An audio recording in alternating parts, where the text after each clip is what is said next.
요한복음 4장 43절에서 54절까지의 말씀을 봉독하겠습니다. 이제 이틀 뒤에 그분께서 거기를 떠나 갈릴리로 들어가시니 이는 예수님께서 친히 증언하시기를 대언자가 자기 고향에서는 아무 존경도 받지 못하느니라 하셨기 때문이라. 그때에 그분께서 갈릴리에 이르심에 갈릴리 사람들이 그분을 받아들이니 이는 그들도 명절을 지키러 갔다가 그분께서 명절에 예루살렘에서 하신 모든 일을 보았기 때문이더라. 이처럼 예수님께서 다시 갈릴리 가나에 오셨는데 이곳은 그분께서 물로 포도즙으로 만드신 곳이더라. 거기에 어떤 귀인이 있었는데 그의 아들이 가버나움에서 병들었더라. 그가 예수님께서 유대에서 떠나 갈릴리로 들어오셨다는 것을 듣고 그분께 가서 그분께 간청하여 그분께서 내려와 자기 아들을 고쳐줄 것을 구하니 이는 그가 죽게 되었기 때문이라. 그때 예수님께서 그에게 이르시되 너희는 표적들과 이적들을 보지 않으면 믿으려 하지 아니하는도다 하매 그 귀인이 그분께 이르되 선생님이여 내 아이가 죽기 전에 내려오소서 하니 예수님께서 그에게 이르시되 네 길로 가라 내 아들이 살아있다 하시매 그 사람이 예수님께서 자기에게 하신 말씀을 믿고 자기 길로 가더라. 이제 그가 내려갈 때에 그의 종들이 그를 만나 그에게 고하여 이르기를 당신의 아들이 살아있나이다 하거늘 그때 그가 자기 아들이 낫기 시작한 시각을 그들에게 물은즉 그들이 그에게 말하되 어제 7시에 열병이 그에게서 떠났나이다 하매 이에 그 아버지가 그때가 바로 예수님께서 자기에게 내 아들이 살아있다 하고 말씀하신 그 시각인 줄을 알고 그와 그의 온 집이 믿으니라. 이것은 또한 예수님께서 유대에서 떠나 갈릴리로 들어오신 뒤에 행하신 둘째 기적이니라. 54절까지 말씀을 봉독했습니다. 다시 한번 기도드리겠습니다. 주님, 지난 2020년은 우리 세계에 혹독한 코로나 전염병으로 인해서 많은 사람들이 불안에 떨고 정말 사람 만나기도 어렵고 어디 가서 누구하고 대화하기도 쉽지 않은 이런 환경에서 1년을 보냈습니다. 금년 초도 코로나로 인해서 대면 예배를 못하고 비대면 예배로 한 달 반 동안 지내다가 이제 오늘부터 대면 예배가 허락이 되고 또 여러 가지 제한 속에서 말씀을 나누게 되었습니다. 우리 주님께서 오늘 읽은 이 거룩한 요한복음의 말씀을 통해서 우리에게 이 시대에 나타내고자 하시는 거룩한 뜻을 보여주시고 우리가 이 말씀 안에 담긴 비밀에 접촉됨으로써 우리의 마음이 열리고 우리의 눈이 열리고 우리의 삶에서 우리의 입에서 간증이 터져나와 주님의 능력의 말씀에 접촉된 사람들에게 어떤 축복이 일어나는가를 우리가 알기만 하고 끝날 것이 아니라 내 속에 그것을 소유하고 또 많은 이뤄진 생명들에게 이 거룩한 말씀의 능력을 선포하는 선포자가 되도록 이끄시옵소서. 이 말씀을 저에게 맡기지 마시고 주님의 거룩하신 기름 부음 안에서 이 말씀을 듣는 모든 사랑하는 형제와 자매님들에게 주님이 공급하시고자 하시는 놀라우신 신비와 거룩한 뜻을 열어주시옵소서. 우리 주 예수 그리스도의 이름으로 기도드렸습니다. 아멘. 제가 작년 12월 첫 주일부터 이 요한복음을 4번에 걸쳐가지고 4장에 있는 사마리아 여자가 인간적으로 볼 때 이 사마리아라는 도시는 왕따 당하는 버림받은 도시였는데 그 도시에서도 가장 비참하게 버림받은 여자가 결혼을 5번 했는데 남편한테 버림을 받고 이제 6번째 남자를 만났는데 1대1로 만난 게 아니라 첩으로 만나가지고 지금 있는 남편은 내 남편이 아닙니다라고 말할 정도로 아주 동네 안에서 고개 들고 살지 못하고 물을 기르러 갈 때도 같은 물 기르는 시간에 물 길러 가지 않고 대낮에 홀로 물 길러 갔다가 기다리시는 주님을 만나서 이 물을 먹는 자마다 다시 목마르려니와 내가 주는 물을 먹는 자는 영원히 목마르지 아니하리니라고 말씀하신 그 말씀을 듣고 그 물을 달라고 요구하니까 남편을 불러오라고 하니 그녀가 하는 말이 나는 남편이 없습니다. 그 순간 그의 고백을 듣고 네 말이 맞다. 너에게 남편 5명이 있었으나 지금 있는 남편은 네 남편이 아니니 네 말이 옳도다라고 하는 그 자기의 과거를 너무 꿰뚫어 보고 계시는 그분이 누군지는 몰라도 선생님 제가 보니까 선지자 같습니다. 자, 한 가지 물어보겠습니다 하고 질문을 하는 도중에 주님이 참된 예배는 성령과 진리로 예배하는 것이 하나님 받으시는 예배다고 말하고 하나님이 그러한 자를 찾고 계신다고 말씀하실 때에 맞습니다. 메시아 곧 그리스도가 오실 줄을 제가 믿습니다. 그분이 오시면 모든 것이 된다고 말씀되어 있습니다. 그분이 오시면 된다고 저는 믿습니다. 하는 순간에 너와 말하고 있는 내가 바로 메시아다 라고 주님이 그녀에게 자기를 계시해 주었을 때 여자가 너무 놀래가지고 눈을 뜨고 보니까 메시아가 앞에 앉아 있는 거예요. 그는 그가 너무 좋아가지고 물동이를 버려두고 동네로 뛰어들어가가지고 그 부끄럽게 살던 그녀가 고개를 쳐들고 여러분 나의 과거를 다 알고 계시고 나를 다 알고 계시는 메시아를 제가 만났습니다. 여러분들도 그분을 만나고 싶지 않으세요?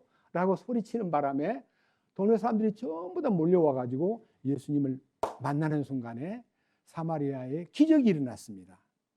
그 얘기가 4번에 걸쳐서 말씀을 드렸고 오늘 이 요한복음 4장 43절부터 마지막 얘기는요. 예수님이 사마리아를 떠나서 유대 지방의 사마리아 쪽으로 북쪽으로 올라가면 갈릴리가 있는데 갈릴리로 올라가셨습니다. 갈릴리 특별히 가나라는 옛날에 물로 포도즙을 만드신 동네에 이르렀습니다. 그런데 재미있는 것은요.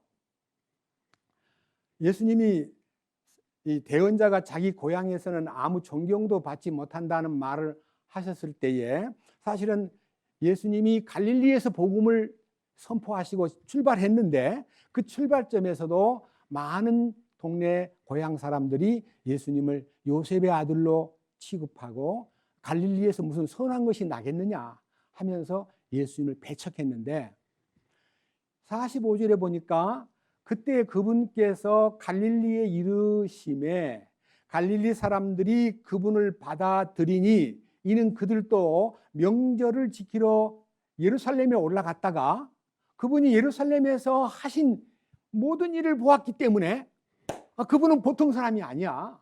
그분은 특별하신 분이야 라고 그들의 마음속에 예수님이 예루살렘에 올라가서 하신 일을 보고 예수님을 영접했다 그랬습니다. 그런 면에서 저는 이 요한복음 4장 45절에 있는 예수님이 예루살렘에 올라가셨다가 그 하신 일을 보고 그분을 영접한 데 대한 여러 가지 이제 역사의 그 예루살렘에서 일어난 일들을 특별히 요한복음 1장에서 요한복음 3장까지의 내용에 예수님이 예루살렘에 올라가서 하신 일들이 잘 나와 있습니다. 그런데 문제는요. 자, 46절입니다. 이처럼 예수님께서 다시 갈릴리 가나에 오셨는데 이곳은 그분께서 물을 포도즙으로 만드신 곳이더라. 거기에 어떤 귀인이 있었는데 그의 아들이 가버나움에서 병들었더라. 여기 이 46절에요. 어떤 귀인이라는 것은요.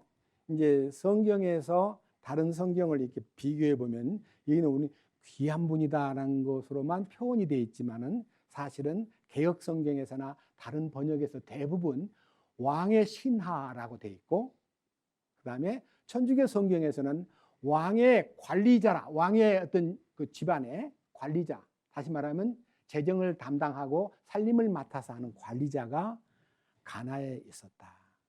그 당시 이제 왕이 분봉왕이 있었는데 헤롯 대왕 예수님이 탄생했을 때 예수님을 죽이려고 했던 대왕의 아들인 헤롯 안디바가 이 갈릴리 지역의 영주로, 영주라는 것은 로마가 섭정하고 있지만요, 각 지방에다가 왕들을 세워가지고 이제 빌라도가 총독으로 있을 때 보고하도록 채널을 만들어 놓은 분봉왕이 있었습니다. 그 헤롯 분봉왕은요, 요한을 못 베어 죽인 왕이었습니다. 그 왕 밑에서 일하고 있는 어떤 왕의 신하가 자기 아들이 가버나움에 있어요. 집은 가버나움인데 일을 하기는 가나에서 하고 있는 거예요. 예수님을 만난 거예요. 그런데 이자가, 자 보세요, 47절, 그가 예수님께서 유대에서 떠나 갈릴리로 들어오셨다는 것을 듣고 그분께 가서 그분께 간청하여 그분께서 내려와 자기 아들을 고쳐줄 것을 구하니 이는 그가 죽게 되었기 때문이라. 자, 아들이 죽게 되었다는 것은요, 아들이 지금 거의 숨이 깔딱깔딱 넘어가고 있을 때에 이 왕의 신하였던 어떤 신하가 예수님을 모시고 가버나움으로 모시고 가려고, 우리 아들이 지금 다 죽어가는데요, 좀 살려주세요 하고 간청을 했습니다. 그런데 예수님이 묘한 말씀을 하셨어요. 뭐라고 하셨냐? 48절. 그때 예수님께서 그에게 이르시되 너희는 표적들과 이적들을 보지 않으면 믿으려 하지 아니하는도다 하매.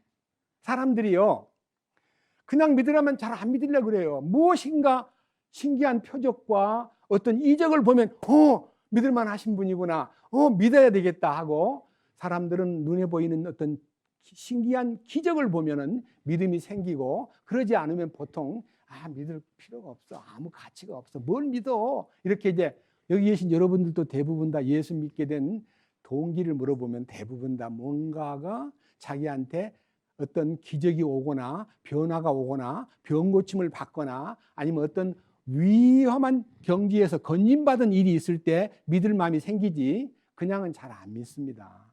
그것이 인간의 약한 마음인 것입니다. 저는 제가 예수 믿게 된 가장 큰 동기도 물론 여러 가지가, 부모님 밑에서 그냥 교회를 따라다녔지만요, 제가 어릴 때 제가 이제 경험한 것 중에 한 가지가 있습니다. 성경을 열심히 보고 산기도도 가보고 금식도 해보고 많은 학생 때 온갖 방법으로 부흥회도 가보고 했는데 아무 증거가 없는 거예요. 증거가 없으니까 믿기가 참 힘들더라고요. 그런데 어느 날 이 오른손 손등 여기 중간에 혹이 하나 올라오기 시작합니다. 이 혹이 만져보니까 뼈 같지는 않고요, 물렁물렁한데 자꾸 커져가는 거예요. 그래서 이거 병신 되겠구나 싶어가지고 어디 가서 말은 못하고 저 혼자 산에 들어가서, 산속에 들어가서 제가 안수를, 하나님, 이 손에 왜 이런 게 올라와요? 이것을 제거해 주세요.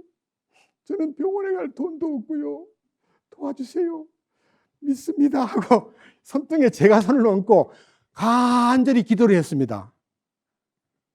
그리고는 내려왔는데 그것이 고등학교 1학년 때예요. 그 다음날 세수하다가 손을 또 만져보니까 이게 없는 거예요. 이거 뭐야? 하나님이, 감사합니다 하나님, 됐습니다. 하나님 살아계시는군요. 이 조그만한 손등에 혹 하나 없어진 거를 보고 하나님 살아계시는군요. 믿습니다. 이 믿습니다가 거듭난 것도 아니고 변화받은 것도 아니고 더 열심히 하나님을 의지할 마음이 생겨가지고, 그때 이제 제 마음속에서 성경 중에서 가장 좋은 성경 구절을 찾아냈는데 이사야 41장 10절을 찾아낸 거예요. 두려워 말라, 내가 너와 함께 함이니라. 놀라지 말라, 나는 네 하나님이 됨이니라. 내가 너를 굳세게 하리라. 참으로 너를 도와주리라. 참으로 나의 의로운 오른손으로 너를 붙들리라. 그 성경 구절을 외워가지고 16, 17 사이에서 외운 성경인데 지금 60년이 되도록 안 잊어버려요. 그 성경을 노상 생활 속에서는 다 두려워 말라 내가 너와 함께함이니라 하는 말씀을 갖고 살다가 66년도에 죄사함을 받고 2000년도에 십자가에 연합함으로써 제 생애가 변한 것에 대해서 감사하고 그래 맞아 사람들은 표적을 보거나 이적을 보지 않으면 믿으려 하지 않는다는 주님의 말씀이 맞구나. 나도 그랬어. 이 작은 기적이지만 그것을 제가 그 당시 그런 얘기를 아무한테도 안 했고 잘 얘기 안 하던 걸 오늘 얘기하는 거예요. 자, 밑에 보십시다. 49절입니다. 그 귀인이 그분께 이르되 선생님이여 내 아이가 죽기 전에 내려오소서. 내 아이가 죽기 전에 좀 내려오셔요. 예수님 갑시다. 우리 아들 좀 살려주세요. 이제 모시고 가려고 간청하는 장면이 나옵니다. 그런데 50절 예수님께서 그에게 이르시되 내 길로 가라. 네 아들이 살아있다 하시매 그 사람이 예수님께서 자기에게 하신 말씀을 믿고 자기 길로 가더라. 놀라운 얘기입니다. 가자고 막 조르는데 가라. 가버나움으로 가봐라. 네 아들이 살아있다 하는 이 말씀을 믿고 알았습니다 하고 그냥 내려가는 거예요. 내려가는데 참 저는요 이 51절을 읽다가요 51절과 52절을 읽다가요 굉장히 쇼크를 먹었어요. 마음에 의문도 생기고 야 이거 놀라운 일이구나. 이게 무슨 일이야. 자 읽어보겠습니다. 51절 이제 그가 내려갈 때에 그의 종들이 그를 만나 그에게 고하여 이르기를 당신의 아들이 살아있나이다 하거늘. 이 51절을 읽으면요 예수님이 가라 네 아들이 살아있다. 그러니까 그 말씀을 믿고 내려갔다니까 그날 바로 간 것 같아요 느낌에. 그런데 지도를 놓고 보면요 갈릴리 가나에서 가버나움까지 거리는 빠른 걸음으로 빨리 가는 걸음으로 길로 가면 30km밖에 안 되고 약간 돌아가면 꾸불꾸불 돌아가면 40km밖에 안 된다 그래요. 그러면요 30km나 40km를 걸으려면은 맘 먹으면 몇 시간 걸릴게요?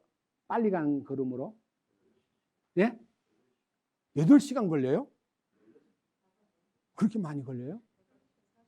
30km, 40km 우리가 말하면 80리 내지 100리인데 제가 개인적으로 요새 이제 운동을 하면서 한강변을 거니는데 7km를 얼마만큼 걸리나 하고 걸음걸이를 좀 빨리 이 사람은 지금 느리느리 갈 필요가 없잖아요. 빨리 달려가야 되든지 빨리 가야 될 거 아니요. 그러면요 성경학자들이 분석해 놓은 거 보니까 많아야 4시간, 5시간밖에 안 걸려요. 제가 걸어보니까 7km를 40분 만에 제가 걷거든요. 예. 그랬는데 마음이 급해서 우리 아들이 진짜 살았는가? 살았다 하니 가보자 하고 가면은 그 말씀하신 시간이 오후 1시였어요. 오후 1시. 그러면 집에 가면 한 4시나 5시 좀 가까워지면 도착할 만큼 한 거리예요. 51절. 이제 그가 내려갈 때에 그의 종들이 그를 만나 그에게 고하여 이르기를 당신의 아들이 살아있나이다. 이 말은요. 당신의 아들이 살았나이다. 그 말이에요. 예? 다 죽고 가던 아들이 살았어요. 하고 종들이 만나러 올라오다가 중간에서 만났는데 언제 나왔냐는 거예요. 언제? 보세요. 52절. 그때 그가 자기 아들이 낳기 시작한 시각을 물으니 그들이 그에게 말하되 뭐라고요? 어제 7시에 열병이 그에게서 떠났나이다. 어제 7시면 요 7시라는 말은 해 뜨는 시간이 1시예요. 6시면 정오고요. 7시면 오후 1시예요. 예? 그 당시 시계로 1시, 2시, 3시 하는데 예수님이 제3시에 십자가에 못 박혔어요. 그때가 9시입니다. 그리고 온 천지가 어두워진 것은 예수님이 몇 시예요? 온 천지가 어두워지기 시작해서 6시부터 3시, 9시까지 3시간 동안 온 천지가 어두워졌고 제9시에 그분이 운명하셨어요. 제9시면 오후 3시입니다. 이해하시겠죠? 예. 어제 제7시에 열병이 그에게서 떠났나이다 그러니까 53절 이에 그 아버지가 그때가 바로 예수님께서 자기에게 네 아들이 살아있다 하고 말씀하신 그 시각인 줄을 알고 아하, 예수님이 말씀하셨던 그 시간에 그 시각에 우리 애가 나왔구나. 그러면 이 사람은 하루에 어디가 있었어요? 어제라 그래요. 어제 제7시에 그 아들이 살았나이다. 그러니까 지금 하루가 지난 거 아니에요. 저는 여기에서 쇼크를 먹은 거예요. 그 아버지가 지금 아들 때문에 막 애가 타가지고 그날 가야 되는데 무슨 일이 있는 거예요. 공무에 왕의 신하니까 자기 마음대로 못 움직이니까 하루를 머문 거예요. 그 일을 위해서. 그러다 그 다음날 내려가다 보니까 신하가 나타나가지고 아들이 살았습니다 하니까 언제 살아났냐? 어저께 7시란 말은 오후 1시입니다. 어제 7시에 아들이 살아났거든요. 예수님이 말씀하시던 그 시각이구나. 그래 그분과 그의 식구가 그 다음 보십시오. 53절 이에 아버지가 그때가 바로 예수님께서 자기에게 네 아들이 살아있다 하고 말씀하신 그 시각인 줄 알고 그와 그의 온 집이 믿으니라. 그러면 그 전에 믿었어요? 안 믿었어요? 안 믿었잖아요, 식구들이. 그 이루어진 일을 보고 믿기 시작했다는 것은요, 믿음이 없는 상태에서 예수님에게 지금 대화를 했다는 것을 약간 느낌이 가는데, 그럼에도 불구하고 예수님을 모시고 가야만 우리 아들이 낫는다는 믿음은 있었다 이거예요. 근데 그 기적을 보지 않고는 믿을 수가 없다는 것이 나약한 인간의 모습이니까 예수님이 예언하시기를 47절에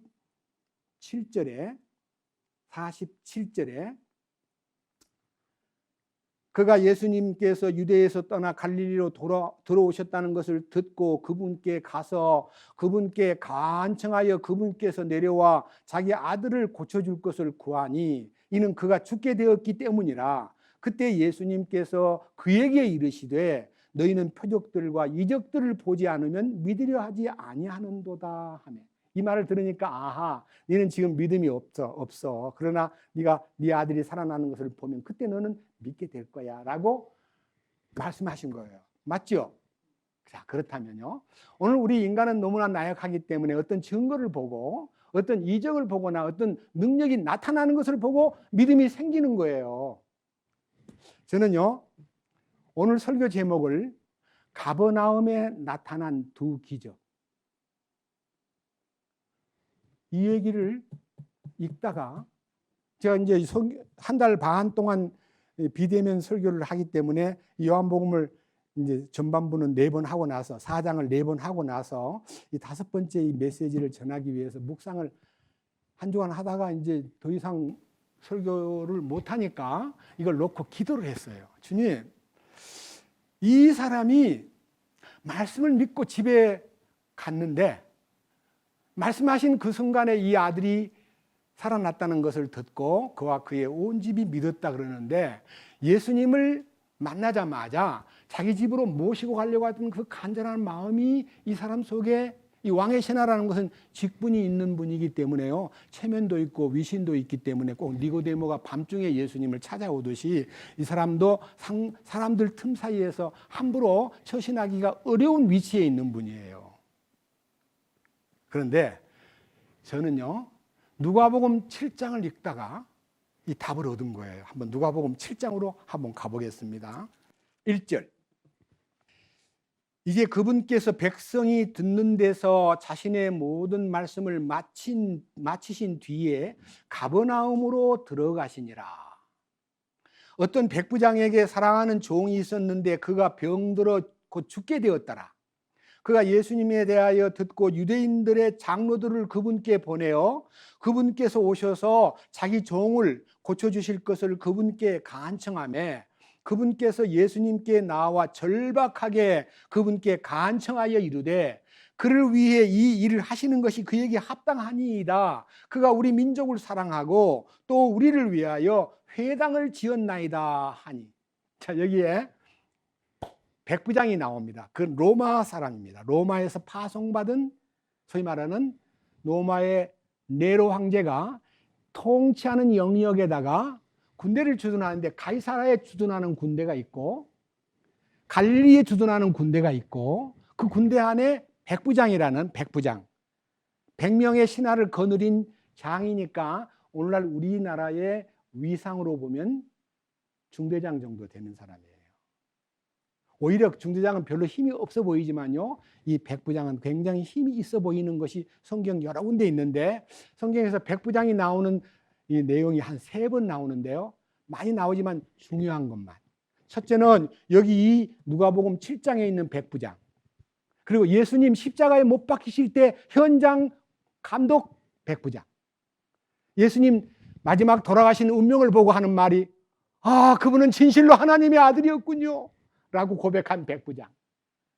그리고 사도행전 10장에 나오는 사도 베드로를 만나가지고 구원받은 고넬료라는 백부장.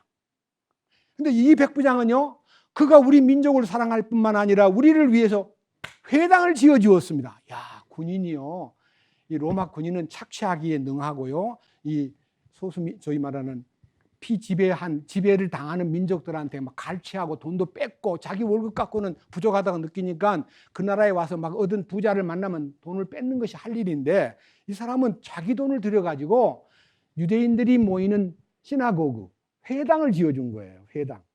예? 그러니까 회당을 지어주고 우리 민족을 사랑한다는 것을 소문이 다 나가지고요, 너무너무 많은 사람들이 존경하는 백부장이에요.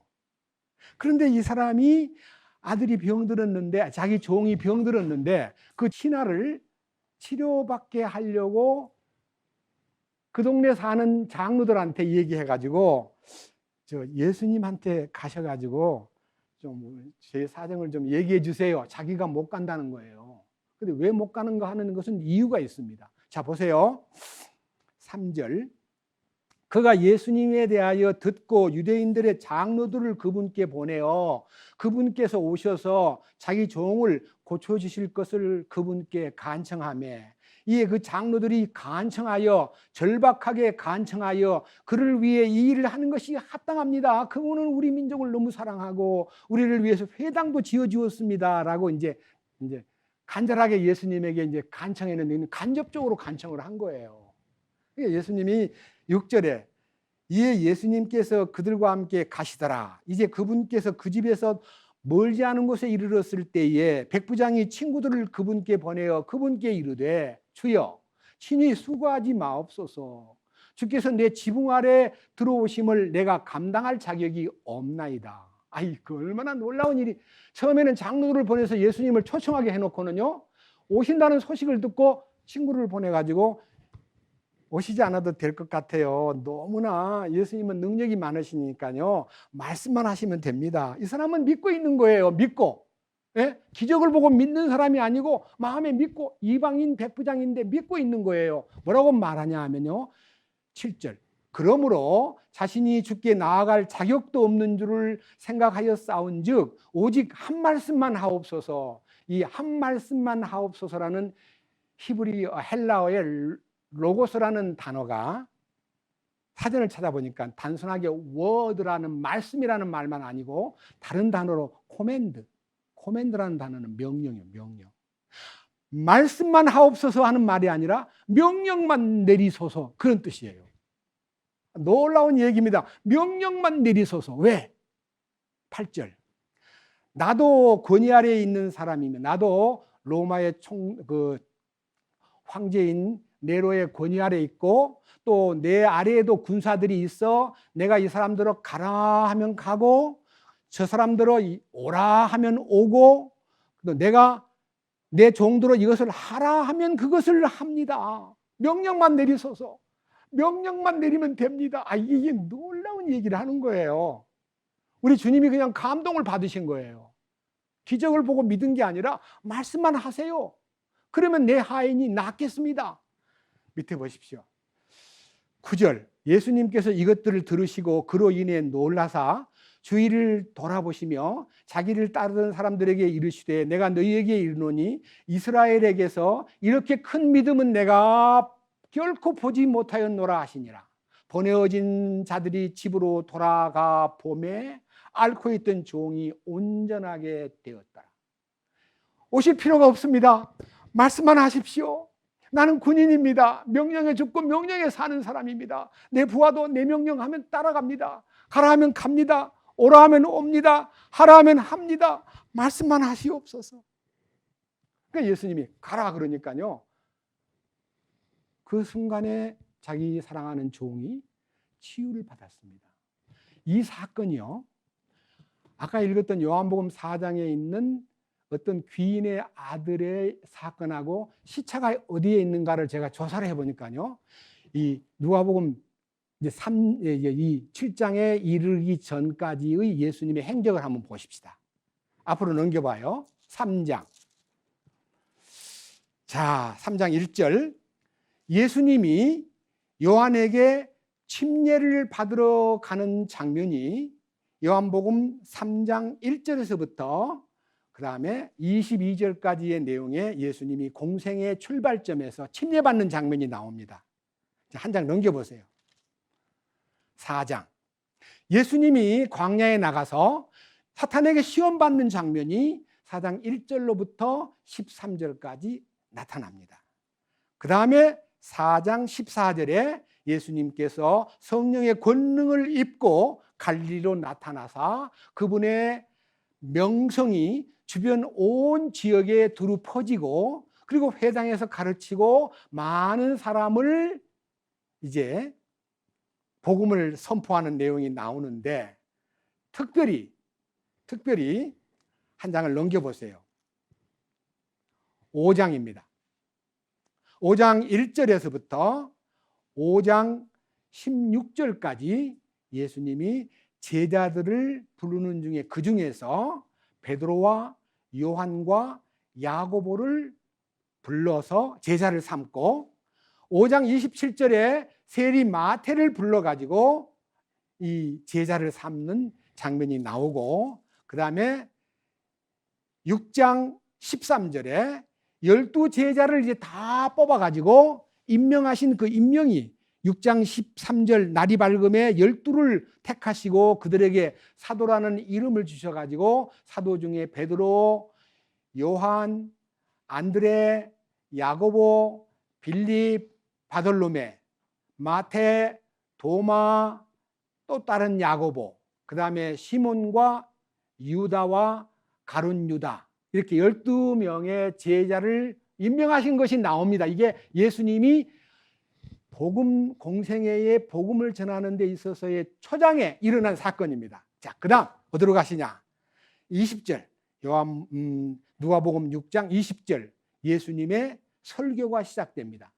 거기에 이제 첫 번째 20절에 가난한 자들은 복이 있나니 하나님의 왕국이 너희 것이기 때문이요 지금 굶주리는 자는 복이 있나니 너희가 배부를 것이며 지금 슬피 우는 자는 복이 있나니 너희가 웃을 것이며 하고 쭉 산상보훈에 마태복음 5장, 6장, 7장을 길게 세부적으로 얘기하지 않고 짧게 6장 20절에서부터 지금 6장 49절까지 간략하게 산상수훈이 딱 펼쳐집니다. 그리고 7장에 가버나움으로 가셔가지고 그 백부장을 만나서 기적을 행하신 거니까 기적 중에 가버나움에서의 첫 번째 기적입니다. 아시겠죠? 예?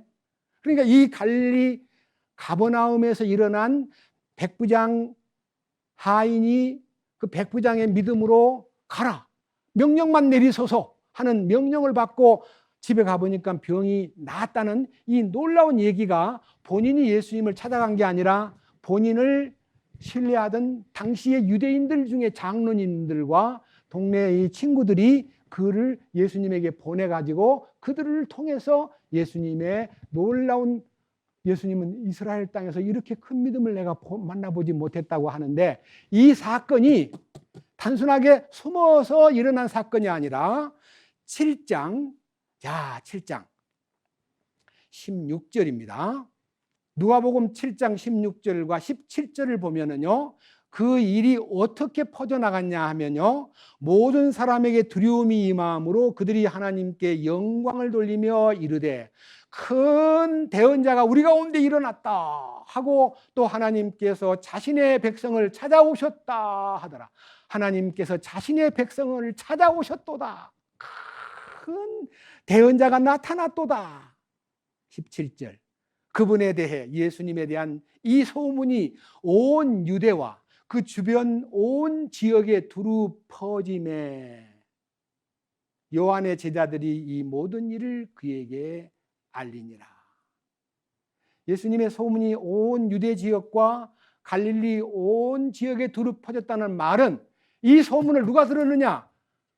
왕의 신하 중에 한 이름은 없지만 그분이 그 자기 동네, 자기 고향 동네 가버나움에서 이 백부장이라는 이방 로마 군대의 백부장이 자기 종을 말씀으로 낫게 했다는 소문을 듣게 된 거예요. 이 사람은 자기 아이가 병들었을 때, 맞아, 그 백부장의 종도 말씀으로 나았다는데 어떻게 하면 좋을까 하고 예수님이 오셨다는 소문을 듣고 갈릴리 가나에서 행했던 기적을 듣기도 들었고 가버나움에서 일어난 이 말씀으로 자기 종을 낫게 만든 백부장의 믿음도 들었기 때문에 이자는 그 소문을 듣고 믿음이 이제 조금씩 열리기 시작한 거예요. 믿음은 들으면서 나는 거니까.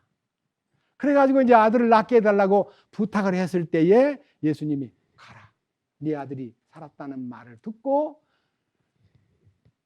즉시 뛰어가서 아들이 살았는가 안 살았는가를 확인해 봐야만 함에도 불구하고 어떤 일이 있었는지는 몰라도 하루를 지내고 그 다음날 가다가 하인들이 와서 아들이 다 나았습니다. 언제 나았나? 어저께요 오후 1시에 열병이 떠났습니다. 아, 그때 말씀하신 시간이었구나. 오, 놀라운 일이로다 해서 그와 그의 온 식구가 믿게 되었다는 것입니다. 저는 오늘 여기에서 우리의 믿음이 아까 제가 말씀드렸을 때에 처음 제가 어떤 기적을, 작은 기적을 보고 내 몸 안에서 이상이 주님이 주시는 기도 응답으로 나를 이렇게 사랑하시는구나, 살아계시는 분이시구나 라고 믿어가지고 내 마음에 믿음이 생기긴 했는데 그 믿음이 죄 사함 받은 믿음, 그 다음에 변화받은 믿음, 거듭난 믿음은 아니고 더욱더 성경을 의지하고 더 성경을 보고 더 간절한 마음으로 성경을 읽었는데요. 이 축복이 일어난 후부터 성경을 하루에 석 장만 보던 성경을 훨씬 볼륨을 높여가지고 성경 하루에 15장씩 보기로 결정을 내리고 성경을 하루에 15장씩 보면요, 주일날은 30장씩 보고 그 다음에 그것을 안 빠지고 일기장에다가 계속 오늘 성경 읽은 것을 마태복음 1장, 28장 하루 만에 다 봐버리는 거예요. 왜냐하면 12장씩, 15장씩 보니까 이틀 걸리지만 주일날 걸리면 하루 만에 다 보고, 마가복음은 16장이에요. 한 장 더 봐버려요. 그러면 하루 만에 다 봐요. 이렇게 해서 열심히 성경을 붙잡고 막 실험을 하다 보니까 성경 안에 들어있는 진수가 비록 내 눈에는 닫혀 있었지만은요, 주님의 놀라우신 계시가 임할 때에 십자가의 보혈의 능력과 십자가의 연합의 신비가 열리면서 제 생애를 완전히 바꿔주신 그 하나님께 감사를 드렸습니다. 근데 오늘은요, 여기에서 우리가 착안하고 배워야 될 것이 무엇이냐? 말씀만 하십시오. 명령만 내리십시오. 여러분, 우리 하나님께서 우주를 창조하실 때 뭐라고 했어요? 무엇으로 창조했어요? 말씀하시니 그대로 되니라. 하나님 보시기에 좋았더라. 말씀하시니라. 그대로 되니라. 하나님 보시기에 좋았더라. 이게 말씀으로 다 모든 우주 만물을 만드신 그 하나님이 내 문제를 말씀으로 치료를 못한단 말입니까? 내 문제를 말씀으로 해결 못한단 말입니까? 근데 많은 사람들이 말씀을 들어요. 또 성경도 봐요. 그런데 하는 말이 이래요. 안 믿어져요. 뭐가 뭔지 모르겠어요. 아니, 한 가지 물어봅시다. 예수님이 뭐 물 위로 걸어갔다는 말이 뭐 수상스키를 타고 간 거예요. 어떻게 맨발로 물 위로 갈 수가 있어요? 어떻게 바람아 잠잠하라 파도야 그쳐라 하니까 한 말씀으로 된다는 게 무슨 뜻이에요? 하나님의 창조주의심과 전능하심을 모르는 사람들은 하나님이 자기하고 비슷한 존재인 것 같아가지고 이해를 못하겠다는 거예요. 자기 생각으로 이해가 안 돼요. 이해하고 믿으려니까 이해가 안 되는 거예요. 여러분, 하나님의 능력과 역사를 내가 이해하고 믿는 거예요? 이해가 돼야 믿어지는 거예요? 이해가 안 되잖아요. 전부가. 이해가 안 돼. 죽었다가 사흘 만에 살아났다는 거 이해가 돼서 믿어요? 믿어지는 것은요, 내 의지로 내가 머리가 좋아서 이해심이 넓어서 그럼 왜 못해? 하나님 다 할 수 있어 하고 무작정 믿는 게 아니라 그 창조주의 하나님의 전지전능하심과 무소불능하신 그 하나님을 믿는다는 것은요, 하나님의 도우심과 손길이 내 속에 와야 그 말씀이 하나님 말씀이요, 그 말씀이 사실인 것을 믿어지는 믿음은요, 기적입니다. 기적. 기적이에요. 여기 누가복음 7장에 있는 백부장의 믿음도 말씀만 하십시오, 명령만 내리십시오 하는 그 믿음이 주님 보실 때 큰 믿음이라고 칭찬해 주었듯이 우리들도 말씀만 믿는 그 마음의 믿음이 얼마나 놀라운 사실인가. 성경 하나 예를 들어 보겠습니다. 자,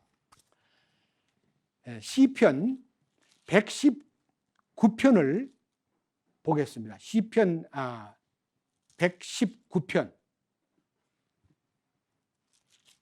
시편 119편은요, 너무나 놀라운 말씀들이 많이 있는데 그 말씀이 얼만큼 위대한가를 이 시편 119편에서 이제 말씀이 어떠한가를 이제 돋보이게 만든 말씀을 한번 읽어보겠습니다. 시편 119편 9절입니다. 청년이 무엇으로 자기 길을 깨끗하게 하리이까? 주의 말씀에 따라 자기 길을 조심함으로 하리이다. 말씀을 따라, 주의 말씀을 따라 행실이 깨끗해진다 하니까요, 말씀을 따라 내가 잘하면 된다 그 말 아닙니다. 말씀에 이끌림을 받는 거예요. 말씀에 이끌림을 받을 때 행실이 깨끗하게 되는 거예요.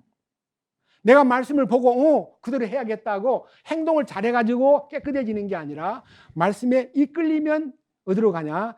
지성소로 인도해 주시고 주님 안으로 인도해 주셔가지고 거기에서 그 능력을 힘입어 깨끗해지는 거예요. 밑에 보십시오. 11절. 내가 주께 죄를 짓지 아니하려고 주의 말씀을 내 마음속에 숨겼나이다. 말씀을 내가 외웠나이다. 말씀을 많이 외우니까 죄를 안 지읍디다. 그 말 아닙니다. 주님에게 죄를 짓지 아니하려면 내 말씀이 내 마음속에 흘러야 됩니다. 약동해야 됩니다. 왜? 히브리서 4장 12절에 주의 말씀은 살았고 운동력이 있어 좌우의 날선 어떤 검보다도 예리하여 혼과 영과 관절과 골수를 찔러 쪼개기까지 하며 마음의 뜻과 모든 사상과 마음의 숨은 비밀을 다 드러내버리는 거예요. 말씀 앞에 다 드러나면 나는 누구예요? 죄덩어리예요. 나는 누구예요? 먼지예요. 나는 누구예요? 플리비의 이슬에 불과해요. 내가 보이는 거예요. 말씀이 살아서 나타나면 내가 보이는 거예요. 근데 성경을 아무리 외우고 아무리 읽어도 내가 안 보이니까 건방을 떨고 교만하고 하나님 앞에 망령된 행동을 하는 거예요. 그래서 넘겨보세요. 25절입니다. 내 혼이 진토에 붙어 싸우니, 말씀을 제대로 딱 보면요, 이 혼이 흙 속에 묻혀 있구나. 이 혼이라는 게 진토에 붙어 있구나. 예, 땅에 속한 것에 다 혼이 붙어가지고 거기서 맥을 못 추고 있는 것인데 갑자기 주의 말씀이 나타나가지고 어떻게 해요? 진토에 붙었던 내 혼을 살려주시는 거예요. 예? 28절. 시편 119편 28절. 내 혼이 근심으로 인하여 녹사오니. 그래요. 우리 인간들은 조그마한 근심이 있으면 거기에 빠져가지고 허우덕거리고, 돈 때문에, 건강 때문에, 가정에 다스림을 못한 남편이 막 고민하고 있다가 근심 때문에 녹았습니다. 주님, 나는 아무 힘이 없습니다. 혼은 근심하면요, 녹아요. 힘이 없다 이거예요. 그런데 뭐라 그랬어요? 주께서 주의 말씀으로 나를 어떻게 해요? 강하게 해줍니다. 말씀으로 힘을 주셔가지고 이 혼을 일으킵니다. 혼의 구원이라는 게 강해지는 걸 말해요. 무엇에 대하여? 세상에 대하여. 이건 아니라고 말할 수 있는 힘이 생기고 세상을 정복하고 다스리는 힘을 얻는 것이 혼의 변화인 거예요. 혼이 맨날 땅속으로 그냥 기어 들어가는 거예요. 이것이 우리 안에 이루어지기 위해서요. 50절 뭐라고 되어 있습니까? 나의 고난 중에 이것이 내 위로가 되었사오니 주의 말씀이 나를 살리셨나이다. 고난 중에 나를 살렸다는 말은요, 잘 돌아가고 돈 좀 있고 좀 출세하면서 뭐 명예를 얻고 좀 형통하면은 하나님 어디 있냐 그러고 건방을 떨어요.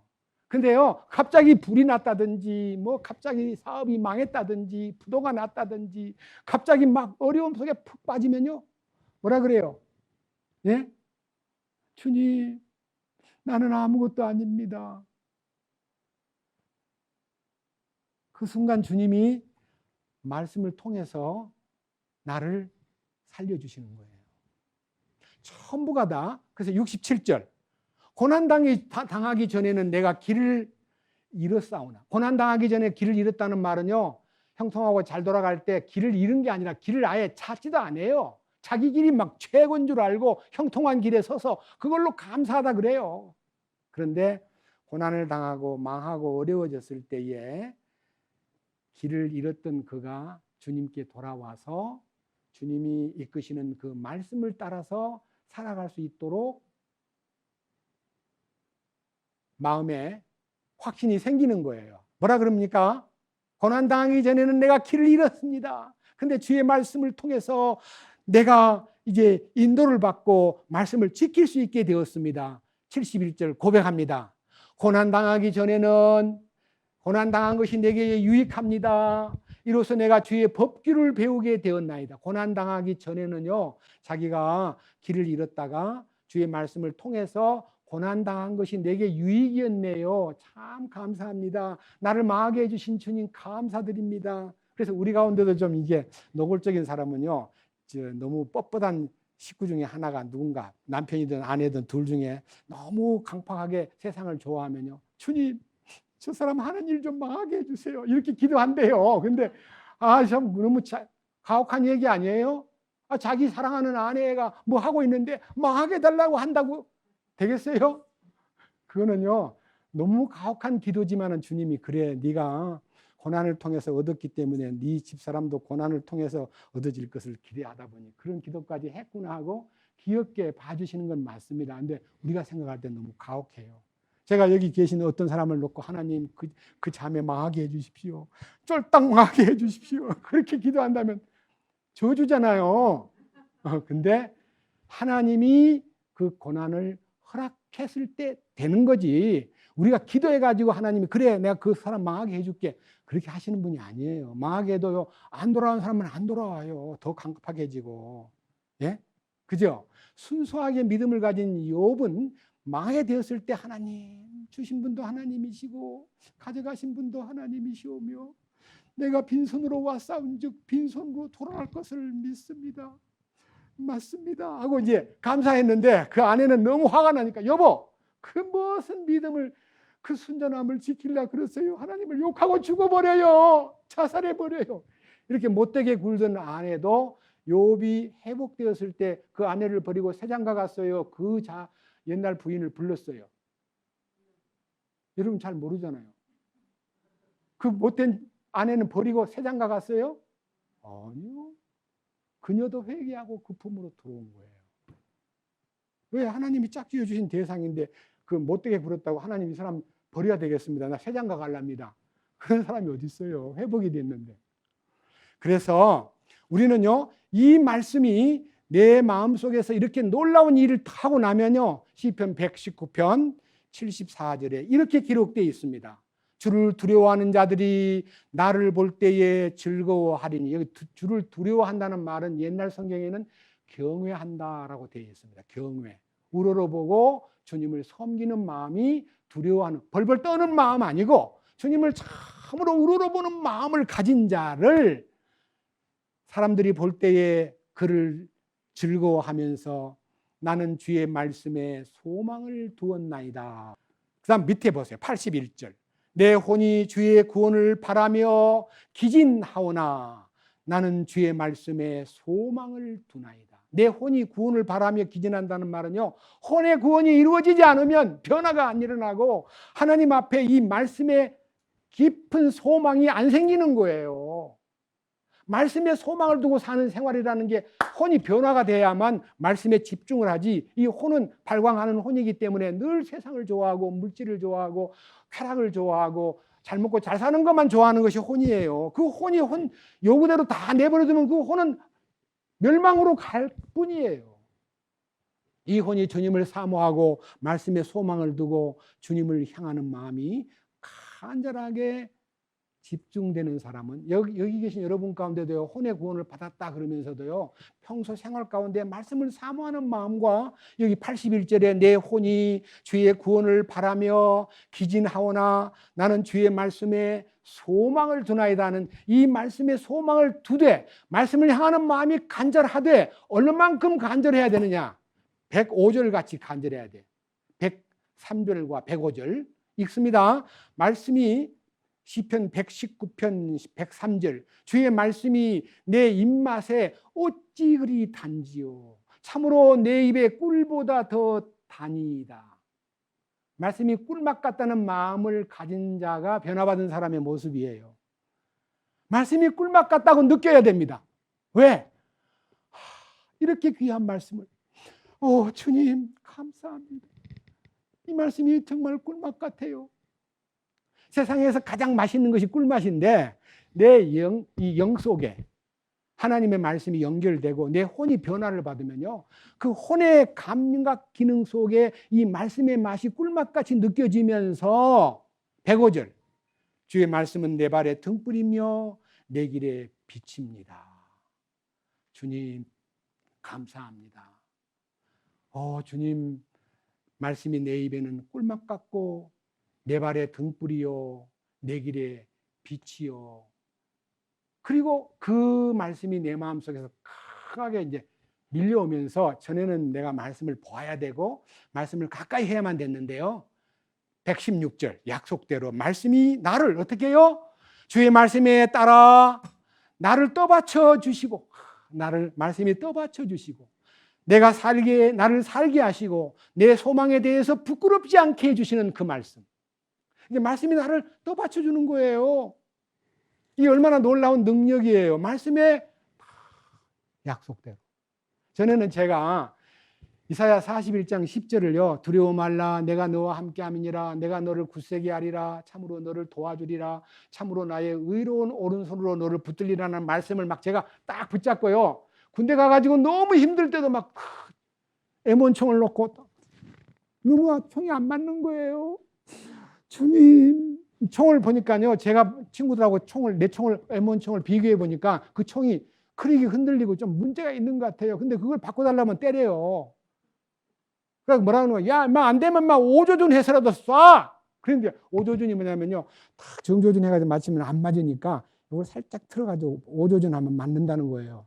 그래서 제가요, 총을 이제 예비 사격 때 떨어져가지고 기압을 엄청 받고 창피를 당하고 이제 산에 다시 올라가가지고 엎드렸어. 두려워 말라 내가 너와 함께함이니라 놀라지 말라 나는 네 하나님이 됨이니라 내가 너를 굳세게 하리라 참으로 너를 도와주리라. 주님 도와주세요. 나는 모르겠어요 하고 총을 딱 대놓고요, 주님 맞든지 안 맞든지 주님이 알아서 하세요 하고 꽝꽝 쐈는데 다 맞은 거예요. 그래서 합격을 했어요. 제가요, 이거는 성경을 제가 붙잡고 이제 강요하는 거에 도와달라고. 약속하지 않았습니까? 주님 도와준다 하지 않았습니까? 맡게 해주세요. 맡게 해주세요. 저는 믿습니다. 믿는 사람이 창피를 당하고 기합을 받으면서 오리걸음으로 저 사격장에서부터 연병장까지 총을 이렇게 메고요. 산에서부터 아래로 오리걸음이 이렇게 걷는 거예요. 이거요. 30분이 넘게 걸으니까요. 다리가 부러지려고 그래요. 그럼 군대 가서 오리걸음 걸어보신 분 계실 거예요. 기합을 받고 나니까요. 그 다음날 못 일어날 정도로 아파요. 총을 뒤에다 메고 오리같이 걸어서 내려왔는데. 그때 내가 그 훈련소에서 성경 보는 청년이라고 알려져 있는데 성경 보는 애가 이거 저 믿는 애가 바보같이 이렇게 손가락질 당할 거 생각하니까 너무너무 하나님, 나는 하나님 아들인데 왜 이래요? 정말 안타까워요. 왜 이렇게 그런 총을 저한테 줘가지고 기합받게 하세요?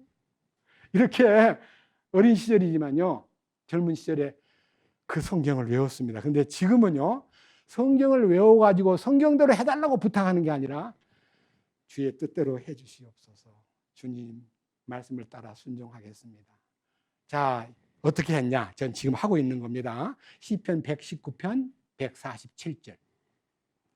할 일이 이제 이것밖에 없어요. 지금 현 상태에서. 뭐라 그랬습니까? 내가 아침이 밝기 전에 일어나 부르짖었고, 기도하는 거예요. 아침 일찍 일어나가지고. 그 다음에 주의 말씀에 소망을 두어 싸우며 주의 말씀을 묵상하려고 내 눈이 밤의 경점들보다 앞서가나이다. 그러니까요, 자다가 눈만 뜨면 어디로 가요? 생각이 말씀으로 가는 거예요. 저는 잠을 자면요, 좀 늦게 자긴 하지만요, 대부분 제 시간에 일어나요. 새벽 기도를 과거에 많이 했기 때문에 그 습관으로 인해서 새벽에 일어나요. 그러면 머뭇거리지 않고 벌떡 일어나가지고 성경 먼저 접하고 기도해요. 그걸 제 생애 가운데 60년 가까이 지금 아침 일찍 날이 밝기 전에, 그 다음에 밤의 경점들이 지나가기 전에 성경을 간절한 마음으로 찾고 또 읽어요. 제가 말씀을 이용해가지고 막 때를 쓰고 도와달라고 부탁하는 게 아니라 말씀을 따라가는 마음이 생기도록. 자, 앞에 보세요. 시편 좀 넘겨가지고요. 시편 107편입니다. 17절. 시편 107편 17절. 제 경험입니다. 어리석은 자들은 자기의 범법과 불법들로 인하여 고난을 받나니. 제가 지난날 살아온 동안에 왜 이렇게 어려웠는가?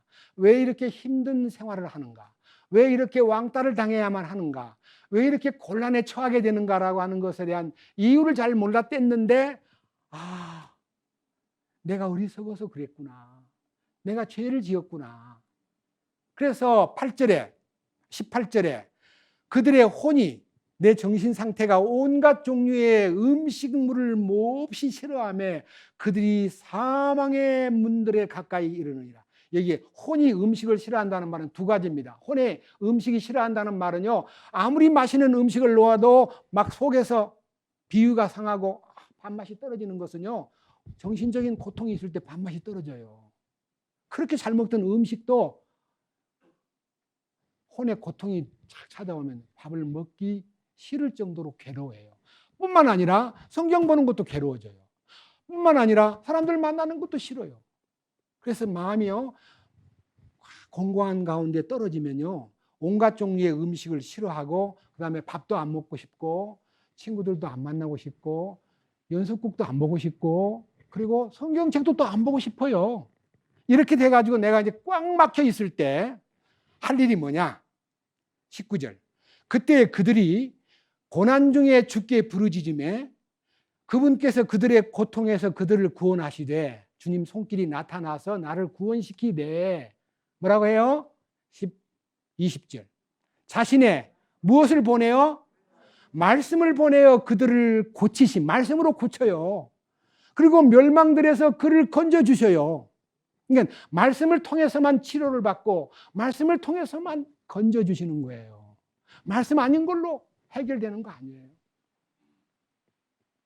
경제 문제에 막 파탄에 빠져가지고 있었는데 막 울부짖다가 어느 날 좋은 친구를 만나가지고 도움을 받아서 이제 잘 풀렸다고 그 친구한테 고맙다고 이제 그 친구에 매이는 사람이 많은데 주님이 그 친구를 보냈을지 모르니까요. 주님에게 집중해야 되는데 그 친구한테 집중해버리면 그건 아무것도 아니에요. 네.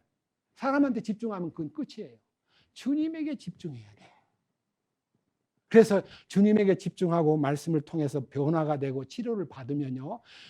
그 모든 나를 해롭게 하고 나를 억울하게 만들고 나를 흉보고 욕하던 사람들도 불쌍히 여겨지는 마음이 생기면서 마음의 도량이 넓어지고요. 거기에 대해서 두고 보자 하는 생각이 사라져버리고 복수하고자 하는 마음도 사라져버리고 주님만 바라보는 사람으로 바꿔지는 거예요.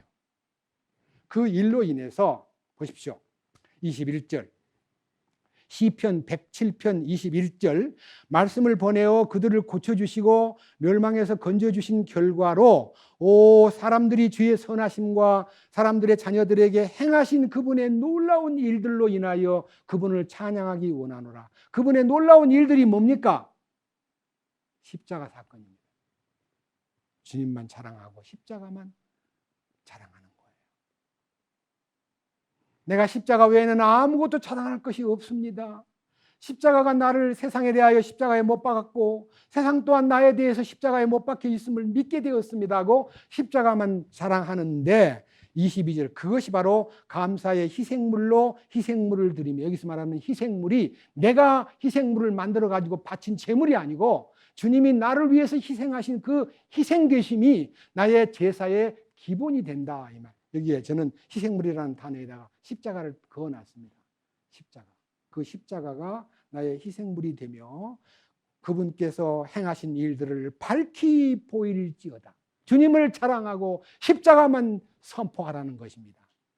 그래서 우리는요, 우리 마음속에서 십자가를 통해서 이루어진 이 축복이 비록 과거에는 내가 내 자랑하고 내 노력을 자랑하고 내게 나타난 기적을 내세우고 큰 기적을 보았다고 선전했는데 그것이 다 주님의 십자가를 통해서 이루어진 것이기 때문에 오직 주님 한 분만 자랑하고 나는 아닙니다라고 말할 수 있는 그런 사람으로 바꾸어지는 것입니다. 이게 얼마나 놀라운 얘기예요. 그래서 저는 이 말씀의 능력을 확실히 경험해야 되는데 이제 여러분들도 그 자리까지 들어가야 됩니다. 예레미야 15장입니다. 예레미야 15장. 구약성경 927페이지 예레미야 15장 16절입니다. 16절 내가 주의 말씀을 발견하고 그것들을 먹으매 아까 우리가 찬송가에서 주의 말씀을 논하는 찬송가를 불렀는데요. 제가 가사를 한번 읽어보겠습니다. 184장에 있는 찬송가에 주의 말씀 사람에게 생명 공급하시네 다만 지식 사상 아닌 주님 자신 얻게 해 뜻만 계시하지 않고 생명의 주 가져와 가르침만 주지 않고 그리스도 공급해 모든 성경 지식들이 생명되어야 하리 모든 이해의 영 안에서 다시 조성되어야 해 성경 아는 모든 것이 생명 흘러야 하리 모든 안식 영안으로 모든 인식 영안으로 받아들여야 해. 이 말씀이요 내게 흡수가 되고 내가 먹게 되면 여기 보세요. 예레미야 15장 16절 내가 주의 말씀을 발견하고 그것들을 먹으며 말씀을 먹어야 돼요. 영의 양식이니까. 말씀을 머리에다 넣는 거 기억하는 거 중요한 거 아닙니다. 먹어야 돼요. 말씀을 먹는 순간에 무슨 일이 벌어져요? 내가 주의 말씀을 발견하고 이거구나. 주님 감사합니다. 이게 주님 하고 말씀을 먹는 순간에 주의 말씀이 내게 기쁨과 마음의 즐거움을 다 공급해 줘요. 그리고 눈을 떠서 딱 보니까 내가 주의 말씀으로 불리우는 거예요. 주의 이름으로 불린다는 말은요. 내가 주님의 것이 되었구나. 주님의 소유주이신 주님이 나를 취하셨구나 하는 것이 딱 발견되면요.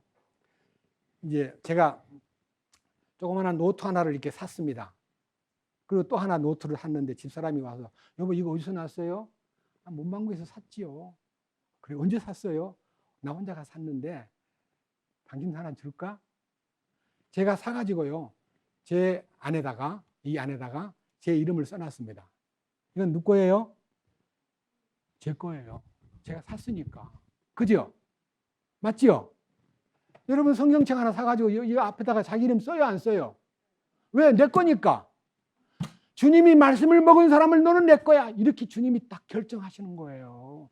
주님의 것으로 부름을 입었을 때에 나의 소유주이신 하나님, 바울이 풍랑 속에서 나의 소유주 되신 하나님, 여러분들의 생명을 보장하셨습니다. 안심하십시오 하고 그 유라굴로 광풍에 막 허덕이면서 열나흘이나 밥을 먹지 않고 막 다 죽어간다고 아우성치는 사람들한테 안심하십시오. 곧 섬에 걸릴 것입니다. 이렇게 로마로 가는 그 배 안에서 사도 바울이 나의 소유주 되신 주님을 찬양하면서 백성들을 안심시켰듯이 우리가 우리의 소유주 되신 주님을 발견하고 나면 그것은 말씀을 먹은 사람에게만 이 축복이 보이는 거예요. 말씀을 먹었다는 말은요, 말씀이 내게 생명이 되었다 하는 뜻입니다. 아시겠습니까? 오, 말씀만 하옵소서, 명령만 내리소서. 그렇게 기적을 가버나움에 백부장을 통해서 나타난 기적이 소문으로 퍼져가지고 왕의 귀인 헤롯 안디바의 재정을 맡은 한 신하가 아직은 마음에 확신은 없지만 그분만 모시고 가면 될 거다 하고 그분을 모시고 가려고 그러는데 그분이 가라 그러니까 그 친구 말이 생각나는 거, 말씀만 하셔서 나왔다는데 뭐 됐겠지 하고 네 감사합니다 하고, 그때는 전화도 없고 통신 방법이 없으니까요, 우리 아들이 지금 살았는지 안 살았는지 확인하면 가봐야 되는 거예요. 그런데 그 이튿날 가서 보니까 예수님이 어제 말씀하신 그 시각에 아들이 낳았다는 것을 아는 순간에 그와 그의 온 집이 주님을 믿게 되었더라. 놀라운 일이에요.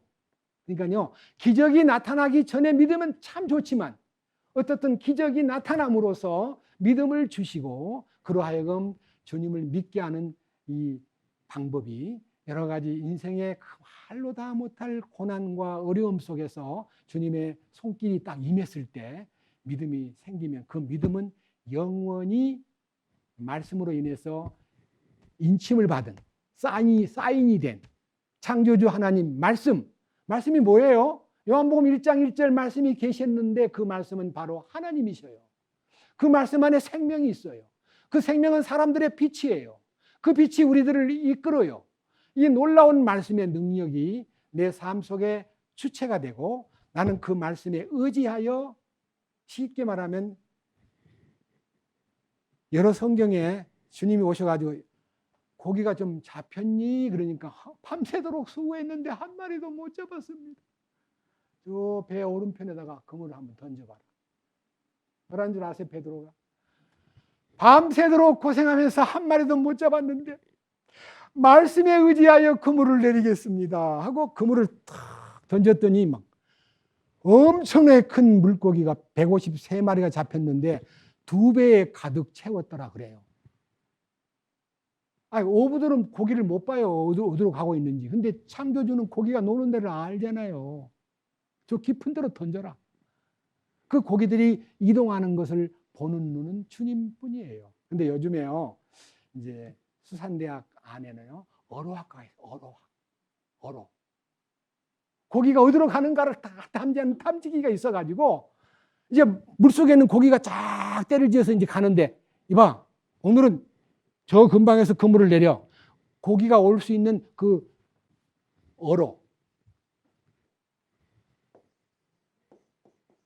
어로라는 것은요, 고기가 어디로 가는가 길을 탐지하는 어군 탐지기가 있는 거예요. 과학이 그만큼 발달했어요. 하나님이 직접, 하나님은 다 보고 계시는데 사람들이 보려니까 탐지기를 넣어가지고 고기가 움직이는데요. 밴쿠버의 저 깊은 계곡에서 알을 거기서 이제 까가지고 새끼가 태평양으로 딱 나와가지고 태평양을 한 바퀴 뺑 돌아 한 3년이 걸려가지고 다시금 알가로 올라가는 그 고기의 길을 딱 탐색해가지고 거기에다 그물을 던져서 잡는 어로학과가 생겼습니다. 주님은 그거 생기기 전에 벌써 다 보고 계시는 분입니다. 우리가 주님이 모든 것을 다 보고, 고기가 다니는 길도 다 보고 계시는 분이 우리 다니는 걸 안 보시겠어요? 마지막 얘기 하나 읽고 마치겠습니다. 우리를 얼마만큼 잘 보고 계시는가를 우리 주님이 우리의 모든 발걸음과 우리의 모든 행동 하나하나를 다 보고 계시는 그 우리의 발걸음을 지켜보시는 그분을 찬양하는 마음으로 시편 139편을 읽겠습니다. 자, 779페이지입니다. 1절. 오 주여, 주께서 나를 살피시고 나를 아셨나이다. 개개인입니다. 이거는 어느 단체로 안다는 거 아닙니다. 개인을 다 살피고 아십니다. 얼마만큼 아시냐 하면 2절. 주께서 나의 앉고 일어서는 것을 아시고 멀리서도 나의 생각을 이해하시오며 나의 행로와 나의 눕는 것을 둘러싸심으로 나의 모든 길을 익히 아시오니 보소서 내 주여, 내 혀의 말 중에 주께서 알지 못하시는 것이 단 하나도 없나이다. 여러분 말하는 거 다 듣고 계셔요. 걸어가는 거 다 보고 계셔요. 눕는 것도 다 알고 계셔요.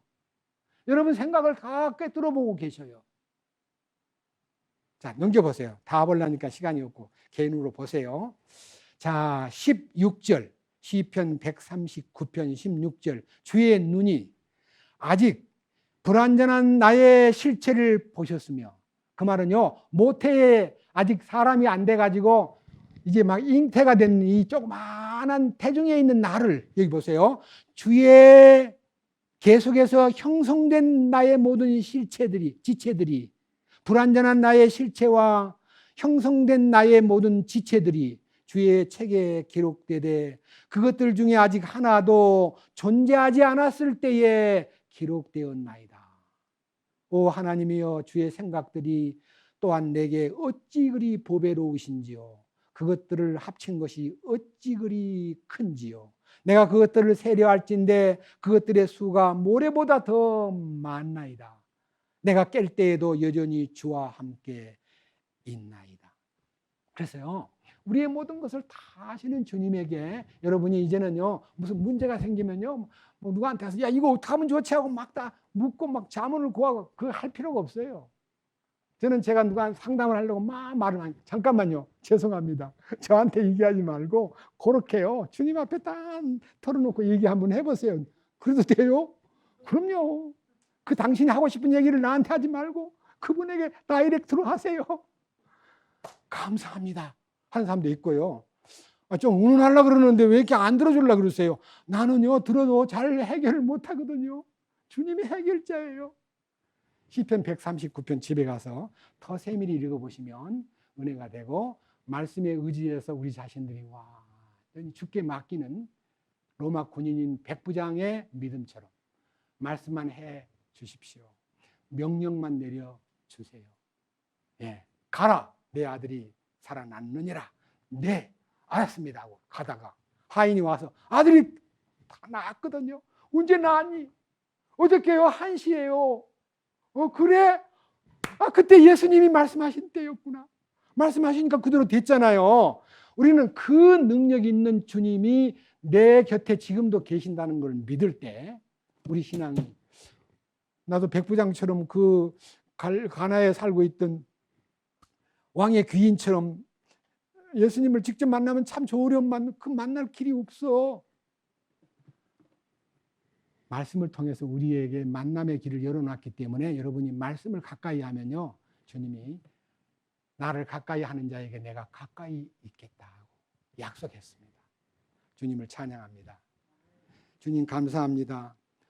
오늘은 가나에 살고 있던 왕의 귀인 중에 한 사람이 자신의 아들이 병들어 있고 가버나움에서 앓고 있는 것을 알고 주님을 만나서 도움을 구했지만 그는 그때 당시까지도 말씀을 믿지 못했습니다. 그러나 백부장의 믿음을 통해서 그가 들은 소식이 우리 주님은 말씀으로만 모든 일을 하신다는 것을 알고 가라고 명령을 내릴 때 기쁨으로 자기 일을 마치고 집에 가는 도중에 신하를 만나 아들이 깨끗하게 치료되었다는 소식을 들었는데 그 소식이 바로 어제 예수님이 말씀하시던 그 시각임을 알고 그와 그의 모든 식구가 하나님 아버지를 믿게 되었습니다. 우리가 우리의 믿음이 연약함으로 말씀을 통해서 많은 증거를 보여주시고 많은 능력을 나타내 주시고 이 세상에서 상상도 못할 십자가의 사건을 통해서 인류의 모든 죄를 사해 주신 것과 인류를 모두가 다 거룩하게 완전하게 만드신 십자가의 그 효능을 우리는 과소평가하고 내 힘으로 무엇인가를 이루어 보려고 하고 내가 죄짓지 않은 사람이 되려고 노력하고 있지만 십자가의 능력에 연합하기만 하면 주의 능력이 나타나 나를 부활 능력에 동참시키시고 승천에까지 동참시키셔서 우리가 비록 땅에 살되 하늘에 속한 자로서 하늘에 속한 방식으로 살도록 이끄신다는 이 놀라운 약속을 믿습니다. 우리 모두가 다 죄에 대하여 해방받고 의에 대하여 사는 우리가 되게 하여 주시옵소서. 우리 주 예수 그리스도의 이름으로 기도드렸습니다. 아멘.